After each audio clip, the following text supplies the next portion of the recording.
একটা মানুষকে যদি দুনিয়ার মধ্যে পাগুলো উপরের দিকে গাছে ঝুলাই দেওয়া হয় আর মাথার যদি নিচের দিকে দেওয়া হয় এমনিতে কেমন লাগবে? আবার ফেরেশতারা কোরআন দিয়ে দুই দিকের দুই গালগুলো চিরতেছে আর রক্ত দরদর করে পড়তেছে। তাদের জন্য একটা ছোট্ট হাদিস বলে শেষ করে দেই।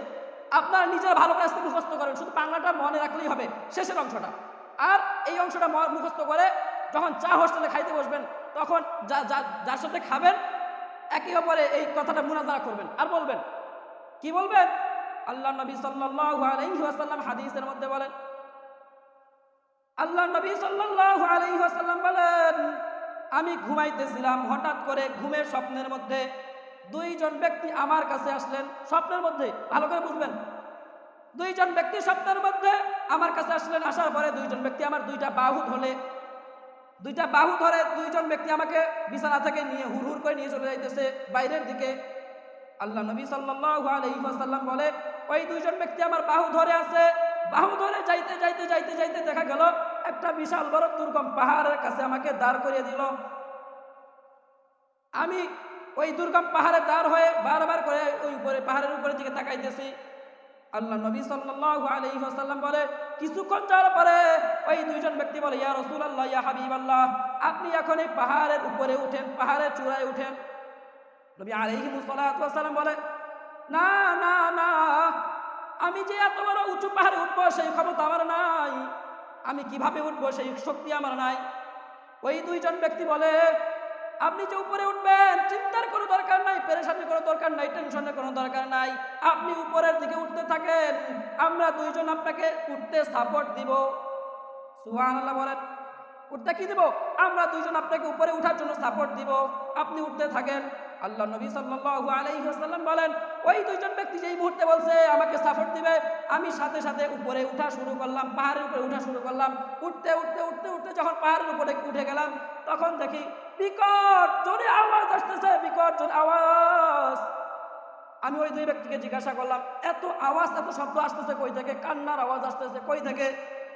ওই দুইজন ব্যক্তি বলে, ইয়া রাসূলুল্লাহ, আপনি যে আওয়াজ শুনতেছেন, যে কান্নার আওয়াজ শুনতেছেন, সেই কান্নার আওয়াজ দুনিয়ার সাধারণ কোনো মানুষের কান্নার আওয়াজ না।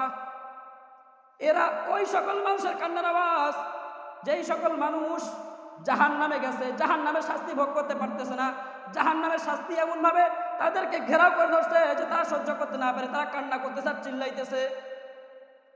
তারা দুইজন বলল, ইয়া রাসূলুল্লাহ, আপনি সামনের দিকে যান।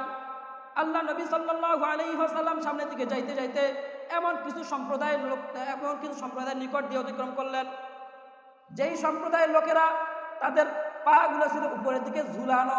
ভালো করে বুঝবেন, পা গুলো ছিল কোথায়? উপরের দিকে ঝুলানো, মাথাটা নিচে। পা গুলো উপরের দিকে ঝুলানো, মাথা নিচের দিকে। আর ফেরেশতারা দুই পাশে তার দুইটা গালের সোয়াল গুলাতে কোরআন দিয়ে চিরতেছে আর রক্ত দরদর দরদর করে পড়তেছে। ওই বিষয়টা একটু নিজের ভিতরে নিয়ে আসেন তো, যে দেখেন একটা মানুষকে যদি দুনিয়ার মধ্যে পাগুলো উপরের দিকে গাছে ঝুলাই দেওয়া হয় আর মাথার যদি নিচের দিকে দেওয়া হয় এমনিতে কেমন লাগবে? আবার ফেরেশতারা কোরআন দিয়ে দুই দিকের দুই গালগুলো চিরতেছে আর রক্ত দরদর করে পড়তেছে। আল্লাহ নবী সাল্লাল্লাহু আলাইহি ওয়াসাল্লাম বলেন, এরা কারা যাদের এইভাবে এত কষ্টকর শাস্তি দেওয়া হইতেছে? ওই দুইজন ব্যক্তি বলে, ইয়া রাসূলুল্লাহ, এরা দুনিয়ার ওই সকল মানুষ যারা ইফতার করার আগেই ইফতার করে ফেলতো।